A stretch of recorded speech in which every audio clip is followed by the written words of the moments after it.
Reels वाली बहू। प्रज्ञा को रील्स बनाने का बड़ा ही क्रेज है और वो दिन भर रील्स बनाती रहती है। खाते पीते घूमते फिरते घर में कॉलेज में रील्स बनाने के कारण प्रज्ञा पूरे कॉलेज में हाईलाइटेड है। जहां उसकी रील्स सभी को पसंद आते हैं, वहीं मनीषा चिंता में डूबी रहती है। एक रोज जब खाते हुए प्रज्ञा रील्स बना रही होती है, तब मनीषा कहती है, 1 मिनट भी चैन नहीं है इस लड़की को। ये नहीं कि खाना तो आराम से खा ले, लेकिन नहीं, अरे थोड़ी देर रील्स नहीं बनाओगी तो आसमान नहीं टूट पड़ेगा। अरे मम्मी, इसी को तो कहते हैं डिटर्मिनेशन। तुम नहीं समझोगी ये सब। हे भगवान, इस लड़की को सद्बुद्धि दे। जब देखो तब टेढ़ा बाका मुंह बनाती रहती है। मनीषा की बात का प्रज्ञा पर जरा भी असर नहीं होता और वो खाते खाते रील्स बनाती रहती है। दिन बीतने लगते हैं और देखते देखते प्रज्ञा का कॉलेज भी खत्म हो जाता है।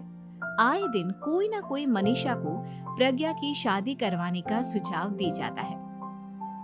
सब ठीक ही कहते हैं, प्रज्ञा की शादी कर देनी चाहिए। अपने घर के काम काज में व्यस्त हो जाएगी तो खुद ही ये रील्स और नाच गाना बंद हो जाएगा।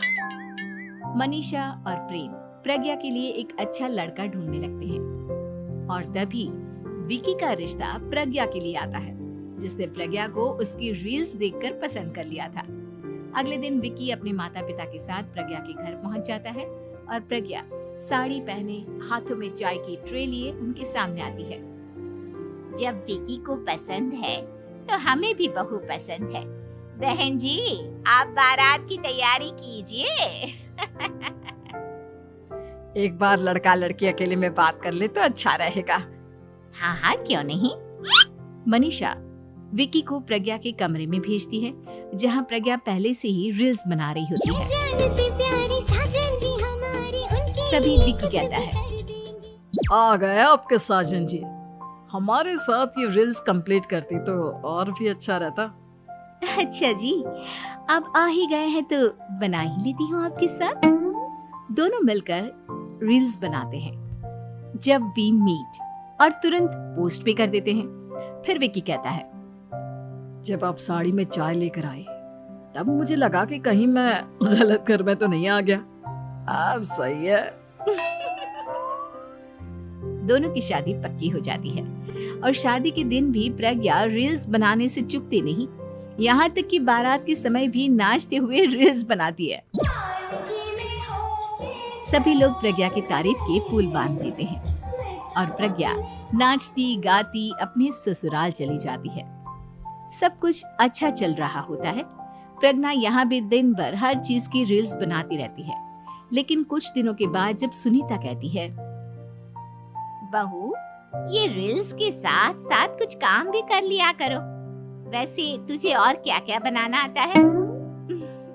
मम्मी जी, वैसे तो सब कहते हैं कि मैं सब कुछ अच्छा बनाती हूँ, लेकिन मुझे लगता है कि मैं मैगी अच्छा बना लेती हूँ। हाँ, कॉफी भी अच्छा बना लेती हूँ और मुंह तो सबसे अच्छा बना लेती हूँ। हैं? अच्छा अच्छा। सुनीता अपना माथा पकड़ लेती है और कहती है, बहू, कुछ खाना बनाना भी सीख लेती। मम्मी जी, मैं लंबी प्लानिंग कर रही हूँ। जल्दी ही मैं इतनी फेमस हो जाऊंगी कि मुझे पैसे मिलने लगेंगे। हम दोनों सास बहू राज करेंगे, राज।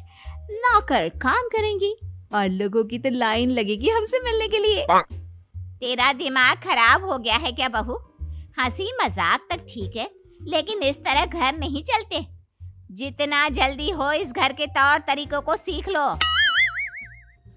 प्रज्ञा मुंह घुमाकर चली जाती है और तुरंत उसी वक्त एक रील बनाती है। ये देख सुनीता का गुस्सा 7वें आसमान पर चला जाता है और विकी के घर आती ही सुनीता उसे सब कुछ बताती है। विकी भी अब प्रज्ञा की इन हरकतों से परेशान हो जाता है। तुम टेंशन मत लो मम्मा, मैं देख लूंगा। विकी कमरे में जाता है तो देखता है कि प्रज्ञा रील्स बना रही है। विकी बड़े ही प्यार से प्रज्ञा से कहता है, प्रज्ञा, इन सब के लिए मैं तुम्हें मना नहीं कर रहा हूँ, लेकिन फिर भी हर वक्त तो ये अच्छा नहीं लगता ना। समझने की कोशिश करो, मुझे भी तुम्हारा थोड़ा वक्त चाहिए। मैं जब ऑफिस से आता हूँ तो मुझे समय देने की जगह इसी में लगी रहती है। तुम ज्यादा ही सोच रहे हो। तुम भी मेरे साथ रील्स बनाओ ना।